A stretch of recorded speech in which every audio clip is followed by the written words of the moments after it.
Europe 1, historiquement vôtre avec Stéphane Bern. Dans l'intimité de l'histoire. Tous les jours, vous le savez, historiquement vôtre vous raconte l'histoire sans se la raconter avec Jean-Luc Lemoyne. Et celle qui nous raconte des histoires à dormir debout, c'est Clémentine Portier-Keltenbach. Aujourd'hui, Clémentine, lui, ne dormait pas, ni debout, ni couché. Vous nous racontez le jeune Jean-Jacques Rousseau qui aimait fuguer la nuit. Exactement. En fait, la forêt est le seul endroit où cet être un peu douloureux, c'était un homme à part, c'était un drôle de gars, Rousseau. Il était solitaire et en forêt, il aimait bien se perdre. Là, il se sentait un petit peu moins mal parce qu'il s'est toujours senti rejeté. D'abord, il n'a jamais connu sa mère, Rousseau. Sa mère est morte 9 jours après sa naissance, il est né en 1712.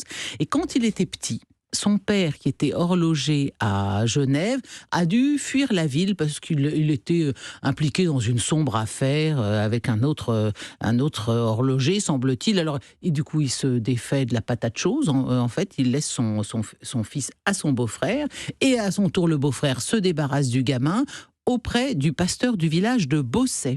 Et donc, évidemment, comment ne pas développer un genre de syndrome de l'abandon ? Il a l'impression que personne ne veut de lui, que le monde entier le rejette, surtout que le pasteur chez qui il est hébergé le bat très souvent. Donc, il fugue. Il a un très bon copain qui s'appelle Abraham, et il fugue à chaque occasion, et il passe quelques nuits à la Belle Étoile, il disparaît comme ça. Absorbé dans ma douce rêverie, je prolongeais fort avant dans la nuit ma promenade, sans m'apercevoir que j'étais lasse. Je m'en aperçus enfin, je me couchais voluptueusement, le ciel de mon lit était formé par les têtes des arbres, un rossignol était précisément au-dessus de moi, je m'endormis à son chant, mon sommeil fut doux. Ah oui, alors voilà, lui il n'a pas de problème d'insomnie, mais en revanche il dort dehors, il n'aime pas dormir dans un lit chez un pasteur qui plus est le bat. Alors du coup il s'en va à 12 ans. Il passe 3 ans à Genève, apprenti chez un maître graveur qui lui aussi le bat. Ce qu'on appelle la pédoplégie, la pédagogie par les coups, ça se pratique assez facilement à l'époque. Donc il en a marre et il est recueilli chez un prêtre. Et puis enfin chez Madame de Warens, une riche aristocrate éclairée qui prend sous son aile ce gamin un petit peu rêveur, un peu marginal.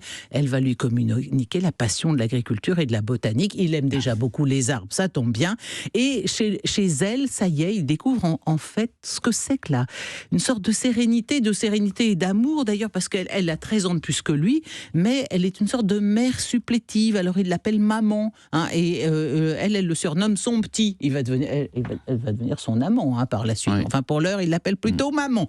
Alors, comme il est maintenant... Mais il y a beaucoup d'hommes qui appellent leur femme maman. Bah oui, oui. On dit que c'est ce que faisait le duc de Windsor là, dans sa nurserie. Il se faisait materner. Je suis d'accord avec vous. Mais il y a beaucoup... C'est son rôle de mère qui est privilégié. En tout cas, Rousseau, ça fonctionnait bien. Et puis, comme maintenant il est chez cette dame, il se sent aimé, c'est un lieu où il peut revenir avec plaisir, et bien là, il commence à cultiver sa manie du vagabondage. Et donc, chaque jour, pendant des heures, il marche.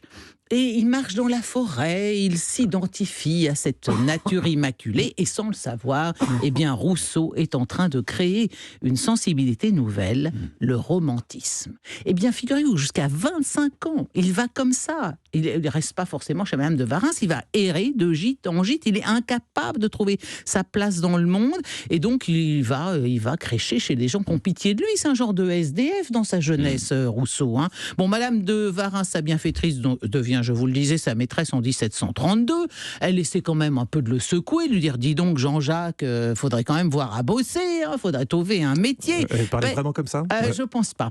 Mais en tout cas, elle a essayé de le secouer, il a quand même essayé toutes sortes de métiers, Rousseau. Vous savez, il a été séminariste, il a été laquais, secrétaire, maître de musique à Chambéry, il a un petit peu tout essayé.